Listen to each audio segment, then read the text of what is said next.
Saludos, bienvenidos una semana más a Diagnóstico. Si hay algo de lo que puede presumir nuestro país es de trasplante de órganos. Somos modelo internacional, copiado en muchísimos países del mundo. Y vamos a hablar con la persona que lo ideó y lo puso en práctica, Rafael Matesanz. Vamos enseguida con esta entrevista y con otras también. Antes repasamos como siempre la actualidad en 3 minutos.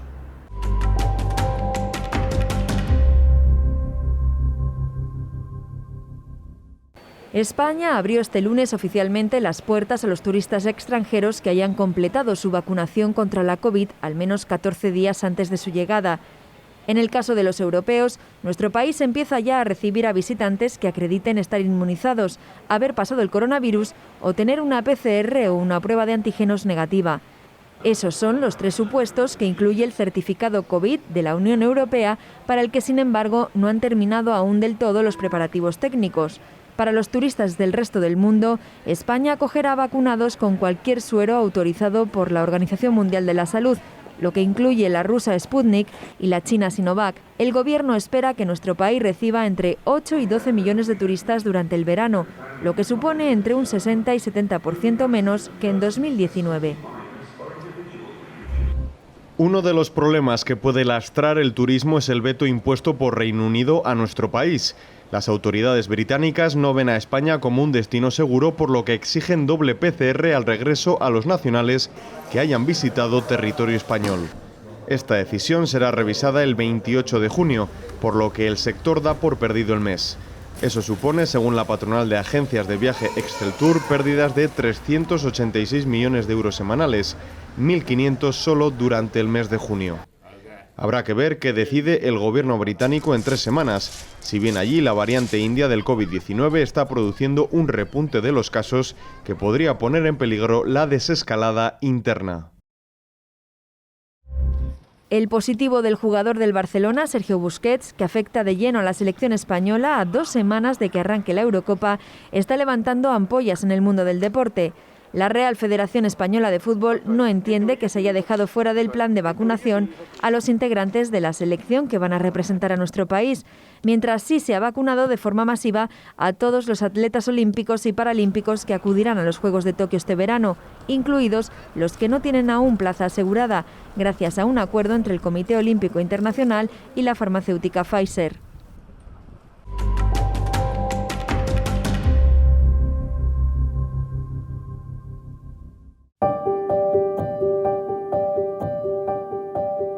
La mejora en la esperanza de vida de la población, el aumento en la demanda de órganos y el hecho de que cada vez más enfermos se beneficien de los trasplantes sitúan a la donación como factor limitante fundamental para el tratamiento de ciertas patologías.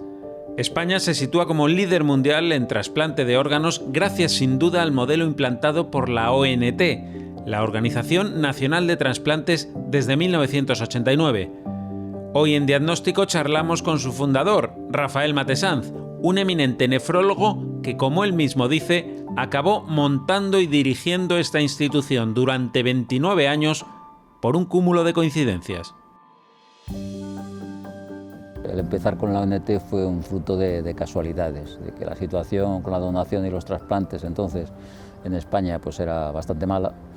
Ocupábamos un puesto medio bajo dentro de Europa y había manifestaciones de los enfermos renales porque había poco trasplante, y empezamos con un proyecto que en el 89 no era prácticamente nada, pero que luego pues afortunadamente ha llegado a donde hemos llegado con la Organización Nacional de Trasplantes. ¿Pero se imaginaba que iba a llegar ahí?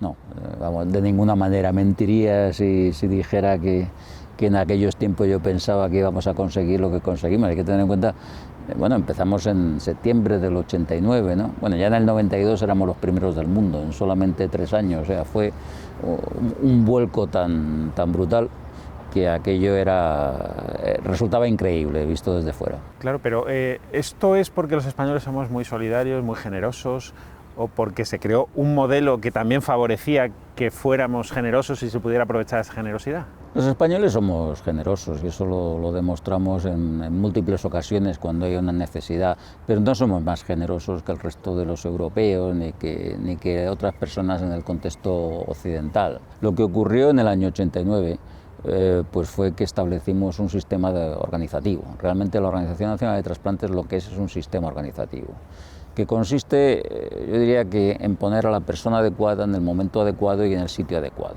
Y creamos una figura que eran los coordinadores de trasplantes, que son médicos intensivistas en su gran mayoría, que es donde se producen las donaciones en las unidades de vigilancia intensiva. Les dimos un entrenamiento, les proporcionamos protocolos, les dimos un apoyo y generamos sobre todo algo que se echa mucho de menos, siempre, pero hoy en estos días de la pandemia de COVID pues mucho más, que es una coordinación entre comunidades. Aunque entonces la sanidad estaba muy centralizada todavía, nosotros creamos un sistema descentralizado en red en todas las comunidades de coordinadores autonómicos y empezamos a trabajar así. Y la verdad es que pues las cosas anduvieron muy bien en muy poco tiempo y fue una historia del éxito realmente. Cuando llega el aviso de que hay un donante de órganos, se pone en marcha una organización que implica a decenas de personas y una logística muy compleja. La Organización Nacional de Trasplantes centraliza toda la coordinación del proceso para garantizar que los órganos se reciben a tiempo por los pacientes más adecuados. Además, en el hospital donde se va a producir la donación se pone en marcha un dispositivo para movilizar y coordinar al equipo multidisciplinar, cirujanos de diversas especialidades y enfermeros.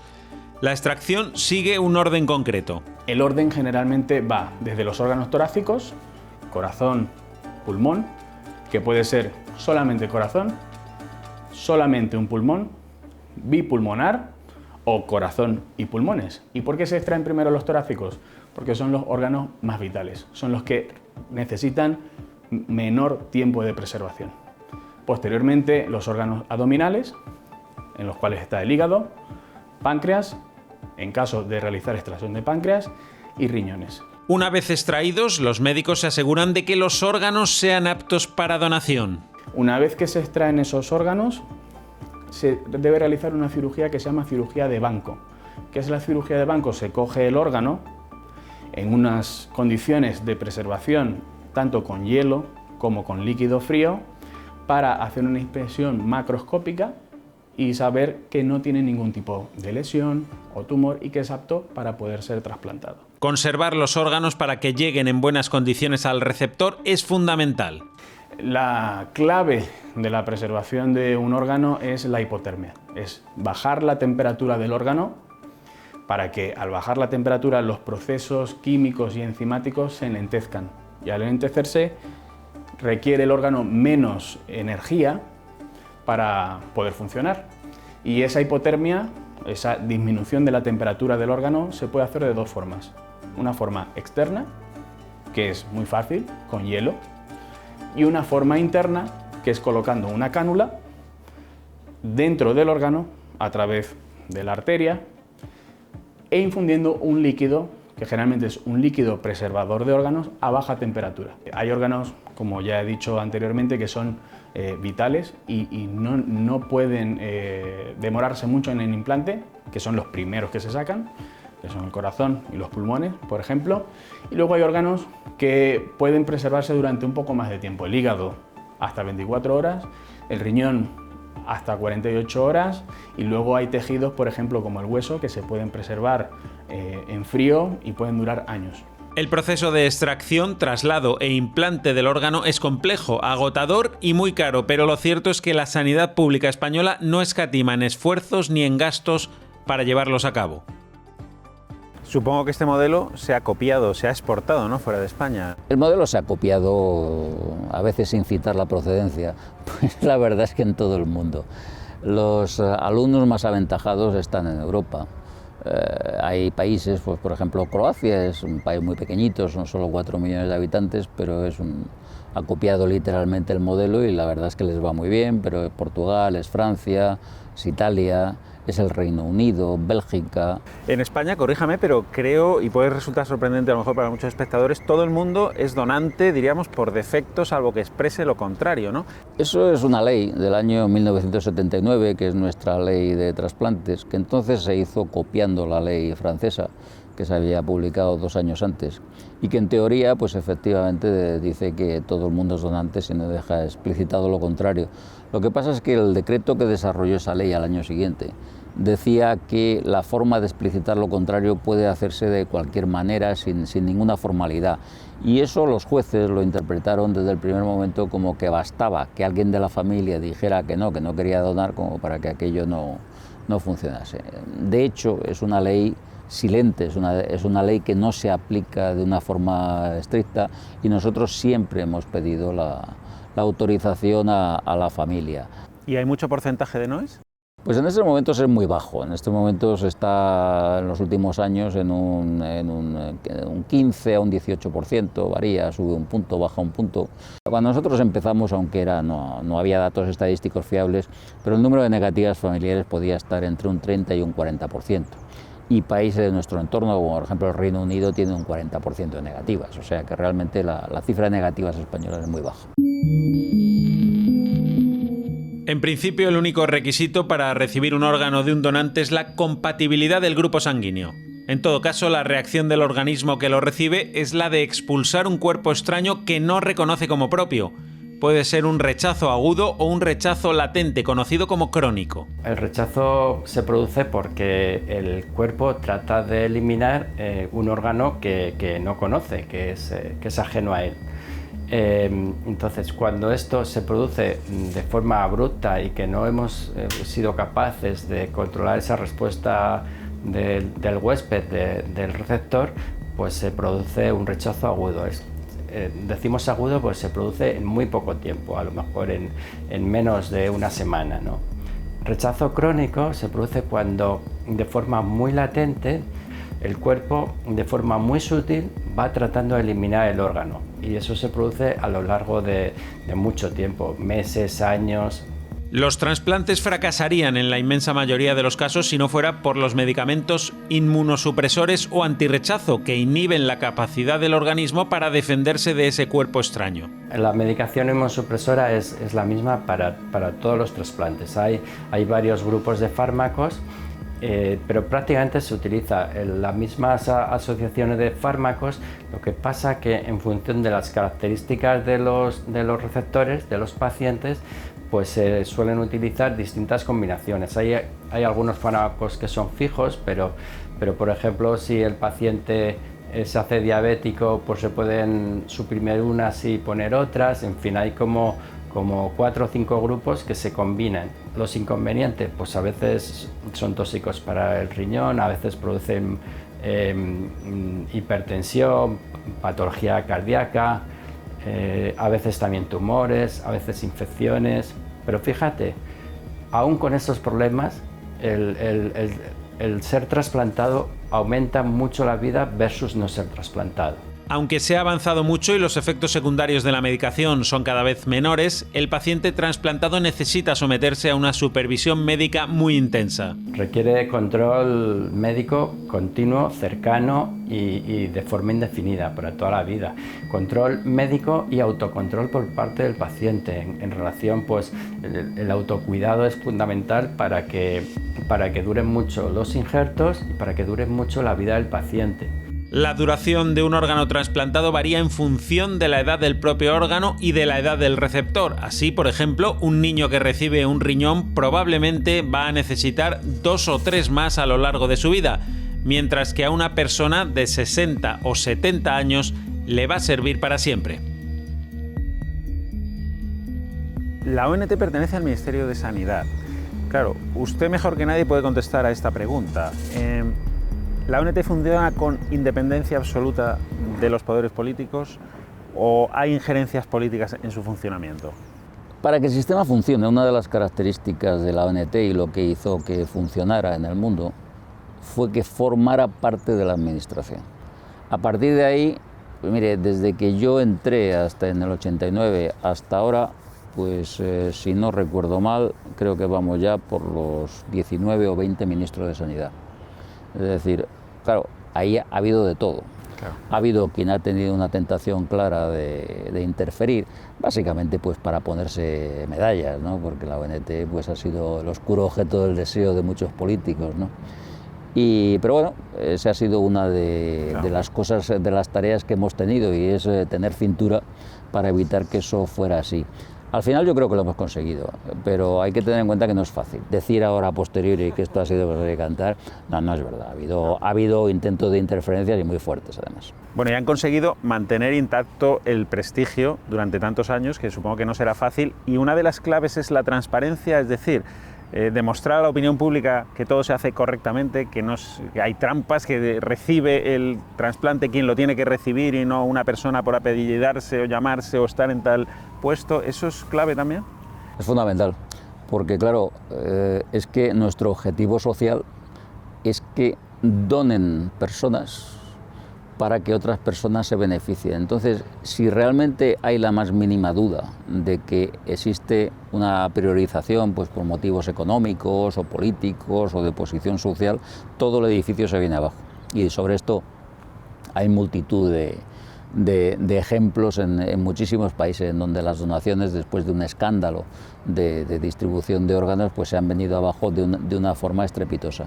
Nosotros podemos decir, y además es uno de mis mayores orgullos, que desde que se crea la ONT hasta ahora no ha habido ni un solo caso en donde se haya podido ni sospechar ni demostrar que haya habido una priorización ni positiva ni negativa con respecto a nadie. Y esto es fundamental porque la confianza de la población en su sistema es básica para que después done. En el momento que esa confianza se rompe, todo el edificio se puede venir abajo, además con un solo escándalo, no es un problema de que haya muchos escándalos, no.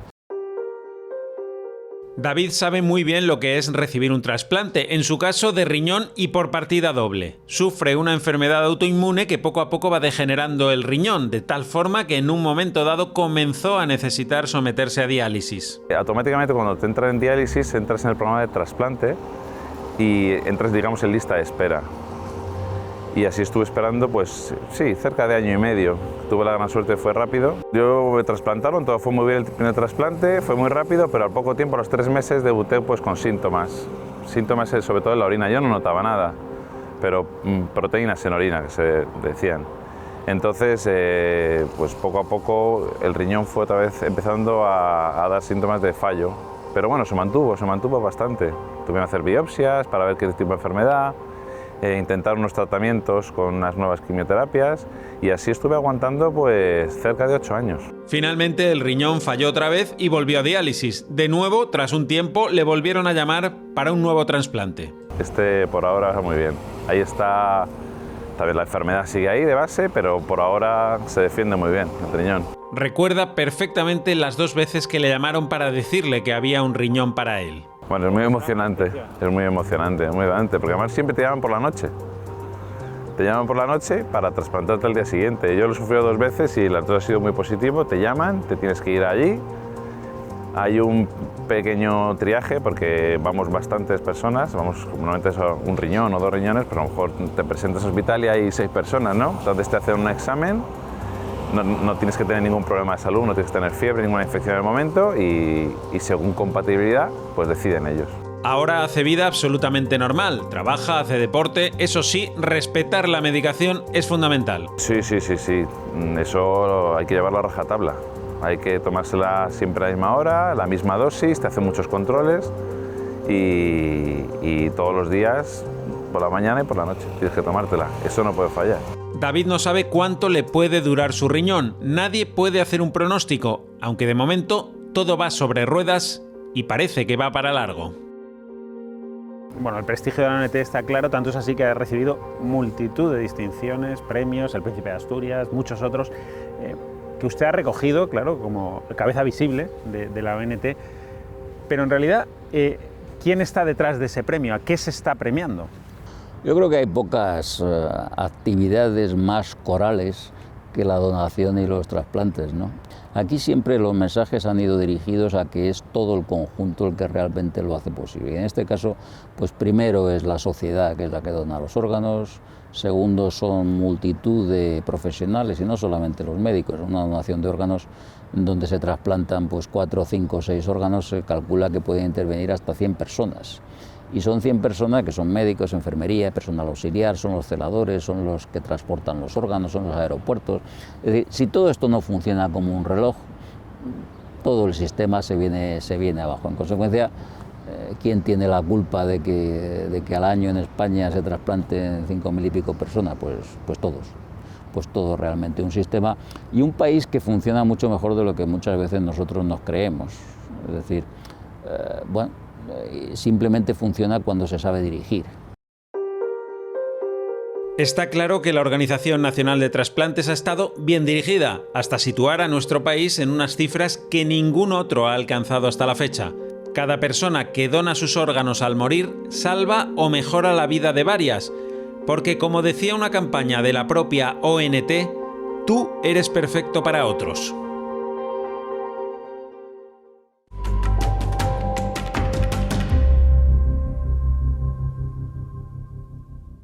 Seguimos avanzando en diagnóstico. Hoy la radiografía la vamos a dedicar a conocer cómo se trabaja en una asociación de pacientes de fibrosis quística, una patología relacionada directamente con los trasplantes de órganos. Es la enfermedad más común de las denominadas raras y es crónica y degenerativa. Hablamos de la fibrosis quística. Se detecta en el nacimiento con la prueba del talón y es genética. 1 de cada 30 personas es portadora de este gen. Los dos padres tienen que ser portadores, pero no por eso los hijos lo tienen todos.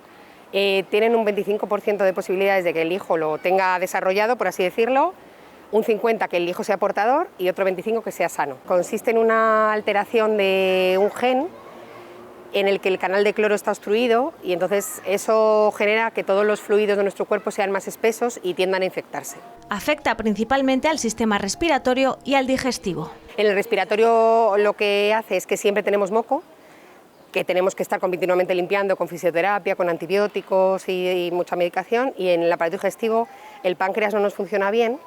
Entonces tenemos que administrar lo que el páncreas daría, las enzimas, pues lo hacemos artificialmente, y vitaminas también, porque no las absorbe el intestino. La Asociación de Fibrosis Quística de Castilla y León atiende a 90 socios que padecen esta enfermedad, aunque no se conoce el número exacto de afectados reales. Aquí ayudan a cubrir todas las necesidades a las que no llega el sistema de salud. En el hospital te dan te explican un poco lo que es la fisioterapia y tal, pero para nosotros es algo diario, de 2 y 3 veces al día, entonces necesitamos como un adiestramiento continuo.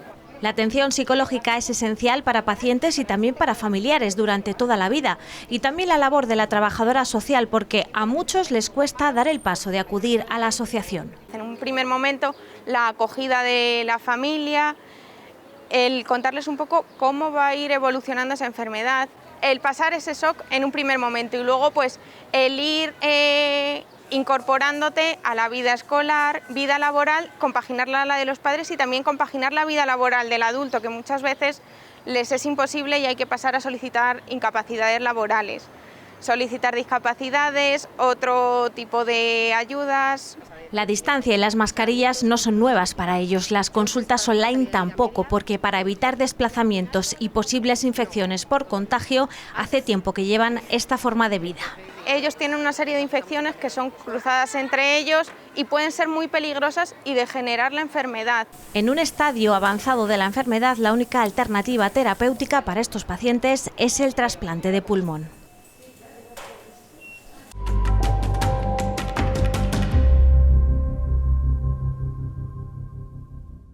Bueno, pues hemos llegado al consejo que, como todos ustedes saben, significa que estamos terminando el diagnóstico de hoy. Este consejo llega de la mano de nuestro cirujano general de cabecera, el doctor Martín Antona. El trasplante de órganos es un ejemplo, podemos decir, paradigmático de la colaboración multidisciplinar de diferentes especialidades y estamentos profesionales para que un procedimiento de gran complejidad llegue a buen puerto. Esto va a implicar a profesionales de campos tan alejados como la cirugía torácica, la cirugía cardíaca, cirugía general, urología, traumatología, inmunología, anatomía patológica, en las especialidades médicas correspondientes, etc. En general, las unidades de trasplantes, para funcionar bien, tienen que contar con profesionales altamente especializados y entrenados de distintas disciplinas. Por supuesto, también anestesiólogos, enfermería imprescindible y equipos de coordinación de trasplantes. El tiempo es oro en la situación del trasplante. Se trata de conseguir obtener todos los órganos viables posibles en el menor tiempo posible para garantizar el mejor resultado a aquellas personas que los vayan a recibir, pues les van a suponer la diferencia entre la vida y la muerte, así de sencillo. El clásico donante es el donante en muerte encefálica, es el paciente que normalmente fallece en el hospital y donde vamos a poder conseguir una mayor cantidad de órganos viables. En el donante en asistolia tenemos una mayor limitación, nos servirán hígado y riñones, puesto que tenemos mucho menos tiempo, y en el donante vivo pues esto trae otra serie de características, lógicamente, tanto por factores éticos como por factores puramente técnicos. En este caso no te preocupa solo un paciente, que es el receptor, te preocupa tanto el donante como el receptor, porque en los dos casos todo tiene que ir perfecto. El donante se somete a una cirugía invasiva y de cierta agresividad y relevancia, como puede ser la extirpación de un riñón o la extirpación de la mitad de su hígado, para donarlo de forma desinteresada, casi siempre a un familiar. Se obtienen resultados muy buenos también y bueno, pues evidentemente aquí hay que... Si normalmente ya hay que alabar la generosidad del donante y de la familia de un donante, cuando en un momento trágico como es la muerte están dispuestos a ceder todo aquello que pueda beneficiar a alargar la vida o mejorar la calidad de vida de otras personas, pues en este caso un donante vivo, sano, que va a ceder parte de uno de sus órganos a otra persona, pues es una situación especialmente comprometida para todo el equipo que lo trata. Lo tenemos que dejar hoy aquí, pero les esperamos dentro de 7 días con un nuevo diagnóstico contado desde una perspectiva muy diferente. Hasta luego.